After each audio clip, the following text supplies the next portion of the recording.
Today I'm going to read a little bit from my book, Eco-Literate Music Pedagogy, published by Routledge, 2018. This reading comes from the postlude, page 111 to 113. Driving to work, I pray the rosary. I learned the first 3 Hail Marys require the 3 foremost virtues of Christian life: faith, hope, and love. These virtues help me face the abyss of the ecological crises with courage.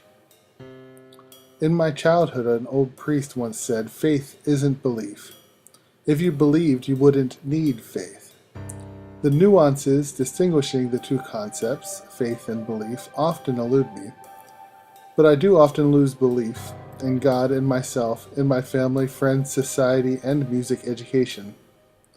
Faith is embedded in the paradox of the cross, and faith reminds me, in times of disbelief, that I'm not God or even a God, and do not and cannot know many things.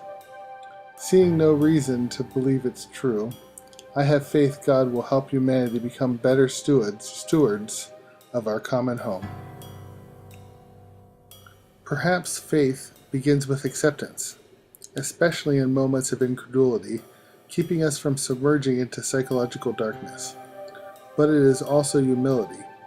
Faith keeps my Promethean self, who would burn the whole world to steal from the gods, in check. Faith helps me to say yes sometimes, and at others to say no. This is sophisticated conscientization. I have hope not only that Jesus will return, but also that we can live better on this planet in the meantime. I hope we start to value all people and not only rich white men.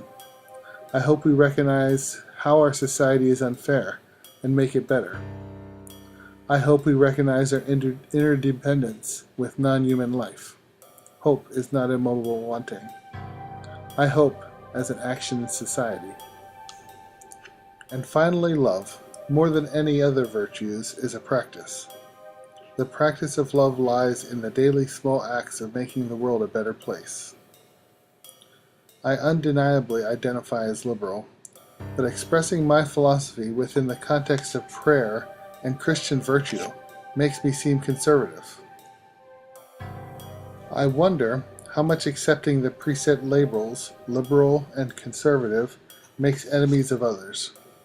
Some of the values I hold dear can be understood as conservative, especially conserving soil, the places and traditions as lived for generations. A spiritual praxis is facing and not hiding from paradox. I recommend fundamental relocalization, reorientation to place, people, and local histories. And I recommend a spiritual renewal, a philosophy of musical education on soil. Identifying myself as conservative can be understood as a practice of love. It will help to clarify the ways I am connected to those I have least identified with. With an appreciation for diversity, it may be that good change lies with our commonalities. To identify myself as conservative requires reflection on what the word conservative inspires me to think about. Conservatism begins with my role as an autoethnographer.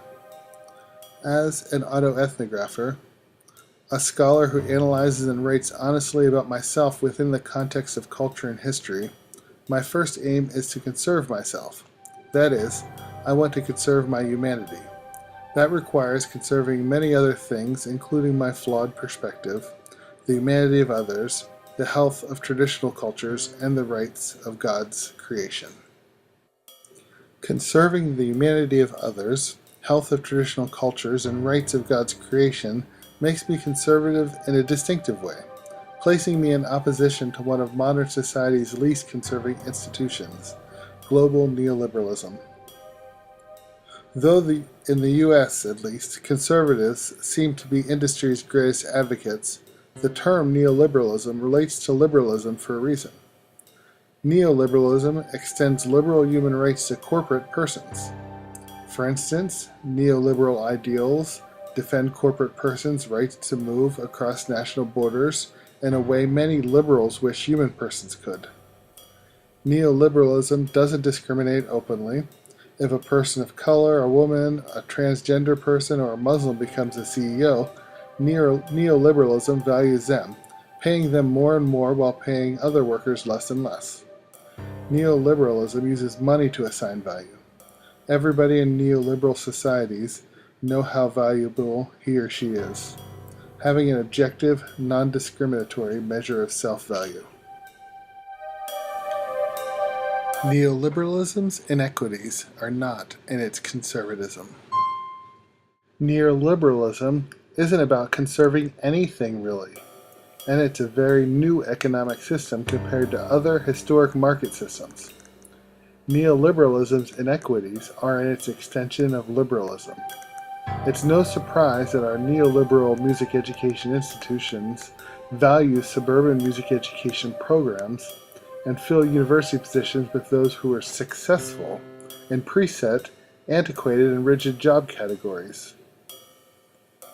The neoliberal suburbanites, selling our children to the gods of capital, the music industry, the technology industry, the record industry, define their own work as success, even as their values destroy the earth, and then go into neoliberal universities and train the next generation of hopeful music teachers to be as neoliberal, as technologically savvy, as critical of poor social majorities, and as polluting. I am conservative. To conserve is to serve, its Latin root, servare, and like conversion and conversation, it occurs with, con, other human and non-human life. In conversation I convert, to sense what to conserve. I want to conserve musical traditions that cannot and should not be ossified and petrified in universities. I want to conserve places in music that industry doesn't. I want to leave a viable, diverse, healthy planet for my child. This may be conservative, but seems contradictory to a conservative movement hijacked by neoliberal ideology. Universities and other industry have a deleterious history of conserving culture, including languages and musics. Only dirty work, living on soil, within the reach of agents who know each other, can conserve places, traditions, and history. Thank you.